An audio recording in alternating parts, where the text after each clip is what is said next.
Everyone, good morning. Welcome back to my channel Deepi's blog. তোমরা সবাই কেমন আছো? আশা করছি সবাই ভালো আছো। তো চলো, আমার আরেকটি নতুন ব্লগে সবাইকে ওয়েলকাম। আর আজকে হচ্ছে সানডে, তো ভাবলাম ছোট্ট করে একটা সানডে ব্লগ দিই। তো সেটারই আজকে প্রিপারেশন চলছে। আর আজ সকালবেলাতে চা খাওয়ার সময় বরের সাথে আজকে অনেক গল্প করেছি, প্রায় অনেক দিন পর একসাথে বসে গল্প করা। ও সকালবেলাতে বেরিয়ে যায় আর আমিও সকালবেলাতে প্রাইভেট পড়তে বসিয়ে যাই। তো আজকে হচ্ছে সানডে, তো আজকে আমারও প্রাইভেটটা ছুটি, প্রাইভেট পড়ানোটা। সেই জন্য আজকে একটু চা খেলাম আর বসে বসে গল্প করলাম। চা খাওয়া দাওয়া হয়ে গেছে, চা মুড়ি টুড়ি খেলাম। এখন হচ্ছে স্নান করে নেবো, স্নান করে আগে পুজোটা করে নেবো, কারণ সারাদিনে রান্নাঘরে ঢুকতে গেলে আর পুজো করতে অনেকটা লেট হয়ে যায়।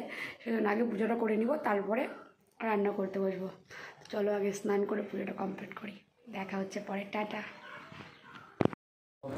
তো আমি এখানে পুজোটা করে নিয়েছি, আর পুজো করে প্রসাদ টসাদ তোলা হয়ে গেছে। তুলে নিয়ে ঠাকুর ঘরটা মুছে নিলাম। তো চলো যাই এবার রান্নাঘরে। আর এই যে তোমার দাদাভাই এখন বেরিয়ে পড়ছে, ডাক আসলো। আসলে মুড়ি নেওয়ার জন্য ফোন করেছিল, তো মুড়িটা এখন দিতে যাচ্ছে। মাংসটা ওই রান্না করে দিয়ে গেল, মানে সবই ওই করেছে, পেঁয়াজ রসুন মানে কুটা বাছা, মশলা বাটা। আর এই যে মাংসটা এই অবস্থায় রেখে গেছিলো, আমি এখন নাড়া দিচ্ছি। আর গেছিলো মাটন আনতে, কিন্তু মাটন পাইনি জন্য চিকেন নিয়ে এসছে। চিকেনের মধ্যে এই হচ্ছে চর্বিগুলো নিয়ে নিয়েছে, মাটনের স্বাদটা যাতে পাই। হাসিও লাগছে দেখে, বলছে, আমি অবশ্য জানতাম না, এখনই এসে দেখলাম। আর আমি আজকে বলেছিলাম যে একটু ফ্রাইড রাইস খাবো, তো সেই জন্য খোলা চাল নিয়ে এসেছিলো, এটাকে তুলে রাখলাম। আর এখানে 250 গ্রামের মতো রান্না করে নেব। তো চলো এটাকে ধুয়ে নিয়ে আসি। এই যে দেখো চাপিয়ে দিয়েছি। আর ফ্রাইড রাইস করবো, তো আমার কিছু জিনিস বাড়িতে নিই, তো সেটাই আনতে দোকানে যাচ্ছি। আর এই ডিমটা আগে আগে হাঁটছে, কাজু কিশমিশ লাগবে, সেটাই আনতে যাচ্ছি। বাড়িতে এসে ফ্রাইড রাইসটা চাপিয়ে দিলাম।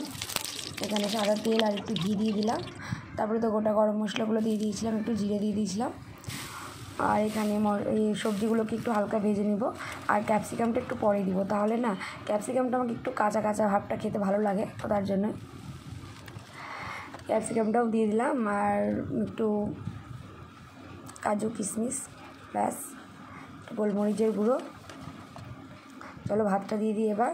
ভাতটা আমি ডালিতে ছেঁকে তারপরে দোকান গিয়েছিলাম, বেশ জলটা ভালো ঝরেছে।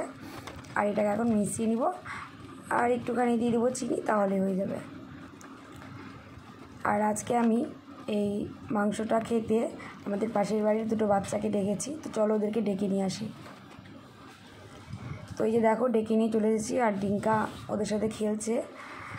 আগে ডিঙ্কা একাই থাকতো বাড়িতে, কিন্তু এখন এই দুটো বাচ্চার সাথেও খেলে। আমাদের বাড়িতে আসে দুটো বাচ্চা খেলতে ডিঙ্কার সাথে, তো তাদের সাথে খেলছে। এখন ওদেরকে খেতে দিব, তার আগে ডিঙ্কাকে স্নানটা করিয়ে দিই। চলো, ওদেরকে দুটোকে ঘরে বসিয়ে রেখেছি, আর এদিকে ডিঙ্কাকে স্নান করিয়ে দিলাম। আর ওর বাবা বলে গিয়েছিল আজকে কি প্রত্যেকটা দিনই ওকে তুলসী তলাতে জল দিতে বলে, কারণ এখন বৈশাখ মাস পড়ে গেছে। বৈশাখ মাসের জন্য প্রত্যেক দিন হচ্ছে তুলসী তলাতে জল দিতে বলে, তো সেইটাই দিল ডিঙ্কা। এবার ঠাকুর ঘরে নম দিবে, দিয়ে তারপরে খেতে বসবে। তো চলো যাওয়া যাক ঠাকুর ঘরে।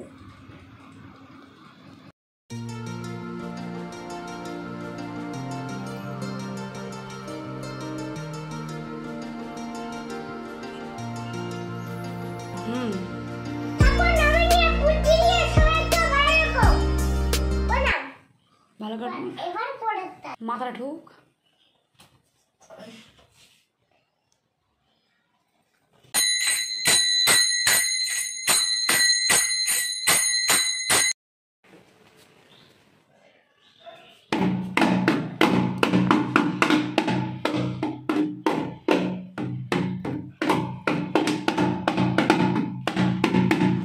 ঢাক বাজানো হয়ে গেছে, তো চলো এবার যাওয়া যাক। এখানে দুটোকে বসিয়েছি খেতে, আর ওর পাপড়ির ভাই বাড়ি চলে গেছে, কারণ ওর মা নিয়ে গেল, বললো যে ও খেতে পারবে না একা একা। তো আমি বললাম যে আমি খাইয়ে দিচ্ছি। বলছে না, আমি ওর জন্য ভাত মাখিয়ে রেখেছি বাড়িতেই খেয়ে নেবে। তো ওদের বাড়িতেও আজকে মাংস ভাত হয়েছে, কিন্তু আমি এই পাপড়িকে জোর করেই নিয়ে এলাম যে তোমাদের বাড়িতে হয়েছে তো কী হয়েছে, ও আজকে আমার বাড়িতেই খাবে। তো তার জন্যই পাপড়ি শুধু খাচ্ছে আমাদের বাড়িতে। আর ডিঙ্কাকেও বসিয়েছি খেতে। ডিঙ্কা কিন্তু ফ্রাইড রাইসের বলছে এগুলো বাদ দিয়ে দাও মা, আমি এগুলো খাবো না। তো বিনস ক্যাপসিকামগুলো খাবে না ওই। তো চলো আগে ডিঙ্কাকে খাইয়ে দিই। ওদেরকে খাইয়ে দিয়ে হাত ধোয়াতে গেছি কলপাড়ে, আর দেখি বাদর এসে এরকম অত্যাচার করছে। দেখো একটা বাদর এখন উঠতে গিয়ে ধাপাস পড়ে গেল। ও পড়ে গেছে জন্য ও একটু এখন দেখছে পড়ে গেছে, তার জন্য ও নেমে পড়লো। এখানে তোমার দাদাভাই এলো, স্নান করলো, তারপরে এখন আমরা খেতে বসেছি। আর সত্যি কথা বলতে আমি ওর হাতে মাংসটা খেতে চেয়েছি অনেক দিন ধরে, কিন্তু সময়ের জন্য আমাকে মাংসটা রান্না করে দিতে পারছিল না। তো আজকে মাংসটা ওর হাতেই রান্না করিয়েছি, ওর হাত দিয়েই। বেশ জমে যাবে আজকে খেতে। আর ফ্রাইড রাইসটা আমি করলাম, আর এখানে একটুখানি স্যালাড বানিয়ে রেখেছিলাম। তো চলো খেয়ে দিয়ে দেখি। সত্যি কথা বলতে মাংসটাও এত ভালো রান্না করে না। দুদিন ধরে তো মামা শ্বশুর বাড়িতে ওই রান্না করছিলো, লোকজন এসেছিলো। তো ভাবলাম যে লোককে করে খাওয়াতে পারছো, আর আমি চাইছি কবে থেকে মাংসটা খেতে, তোমার হাতে তুমি করে দিতে পারছো না। তো একটু সময় বের করে আজকে আমার জন্য ওই মাংসটা রান্না করলো। খেতে সত্যি বলছি দারুণ হয়েছে। তো চলো দেখা হচ্ছে নেক্সট ব্লগে। এখনই এটাকে এন্ড করছি। Tata, by.